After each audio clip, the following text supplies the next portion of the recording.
which would have ended, I think, with a minimum of bloodshed.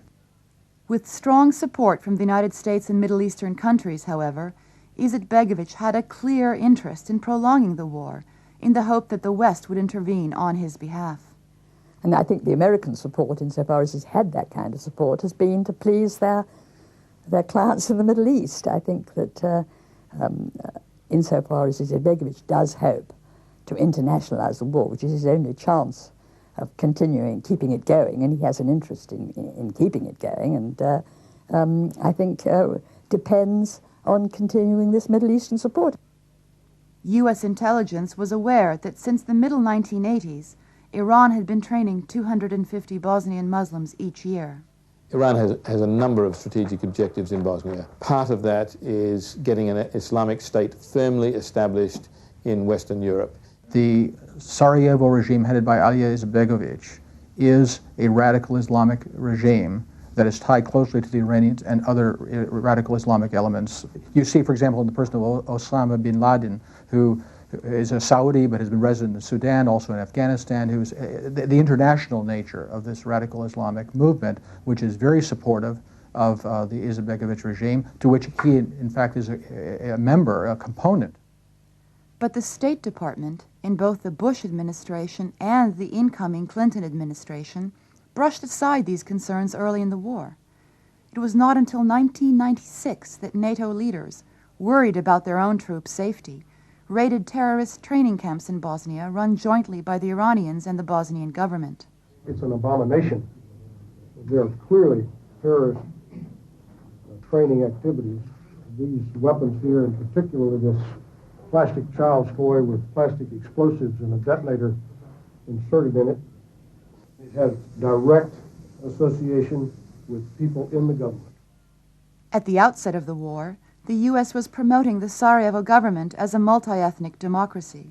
The Clinton posture, as is clear to any observer, has always been based on two themes. So one is that the Sarajevo regime is a democratic, multi-ethnic democracy. And the second one is that it is the victim of aggression by Serbia, tentatively by the Croats if they get too obstreperous, but primarily by the Serbs. Longtime observers found this description of Izetbegovic's government and his SDA party misleading. The Bosnian presidency was supposed to rotate on a yearly basis, first to Serbian and then to Croatian leaders. But the fighting allowed Izetbegovic to claim emergency powers for himself and his party, the SDA.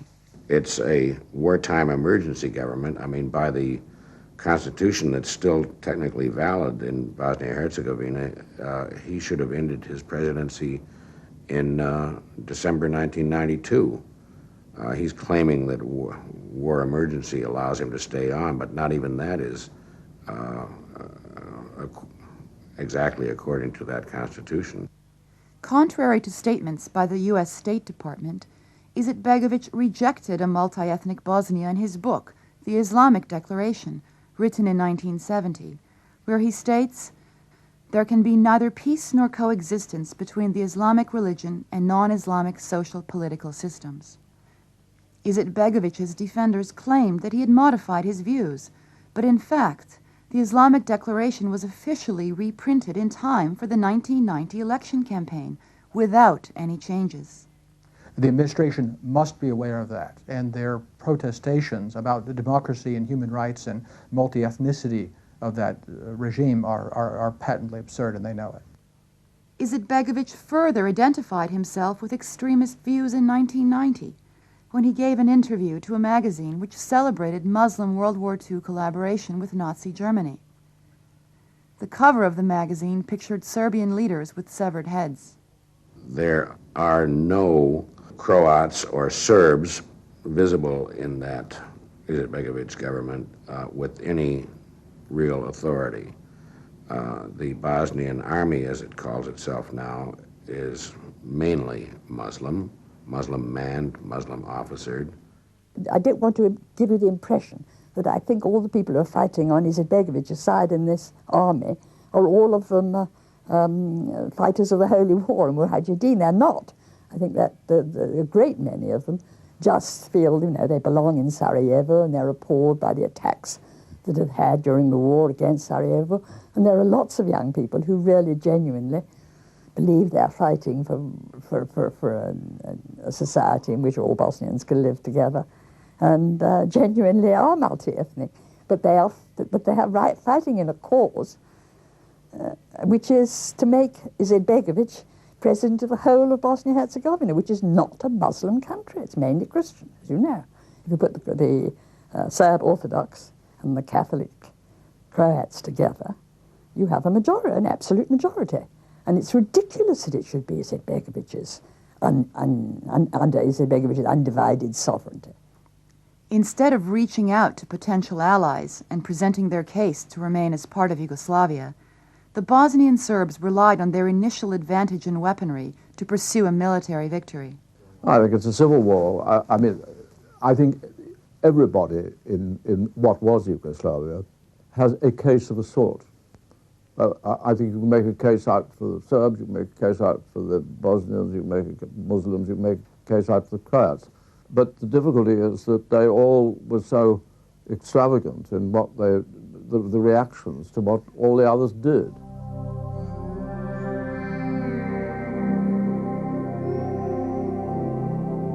The Muslims have been represented as the victims and the Serbs as the aggressors. It should be remembered, however, the first blood shed in the struggle was Serb blood. 2 Muslim gunmen and 1 Croat stalked a Serb Orthodox wedding party in the heart of old Sarajevo. The father of the groom was killed. The Orthodox priest was wounded. The killing of Nikola Gardovic on March 1st was a prelude to the war in Sarajevo. Despite promises from the government, the killers, who were well known, were not arrested. The following day, roadblocks were set up by both Muslims and Serbs. Unable to protect their civilian population, Serbs began to insist that predominantly Serbian areas of the city be controlled by their own police, or that Sarajevo become a UN protectorate. Muslims insisted on the Izetbegovic government's right to control not only Sarajevo, but all of Bosnia. To get the West to intervene, they needed to persuade Western public opinion that the Serbs were aggressors. If you know the history, which most reporters don't know, you can very easily see them as the aggressors. And the American press corps, the diplomatic corps, and also the foreign correspondents themselves are heavily influenced by what is said and what is done in Washington, D.C. What the State Department says is the most important thing. In his autobiography, U.S. Secretary of State James Baker says that he instructed his press secretary, Margaret Tutwiler, to help Bosnian Foreign Minister Haris Silajdžić utilize Western mass media to build support in Europe and North America for the Bosnian cause. But at the Times and the Post, and at the networks, big TV networks, there was clearly a pro-Bosnian Muslim bias. They were buying much of what the Bosnian Muslims said, and they were egging their reporters on because it made a better story. It's a simpler story if it's a Serb Holocaust against the Muslims than if it is a civil war with atrocities on both sides. Even if we find out when there's a real reckoning of what happened, that a preponderance of, or a higher proportion of the atrocities were committed by the Serbs, it doesn't mean it wasn't a civil war. It doesn't mean that there weren't two sides of the story. This is part of our history, it's part of our culture, it's promoted by the entertainment industry, and so in the scene of Bosnia we had to have a good guy and a bad guy, and we like to have a victim. So it was very easy there to say, wait a minute, the Muslims are the victims, the Serbs are the bad guys, and the Croatians are kind of the good guys because they're like us and so on. There was a sense that some of their reporting was censored to a certain line which was anti-Serb, as opposed to actually trying to create balance of what the Bosnians were doing at the same time.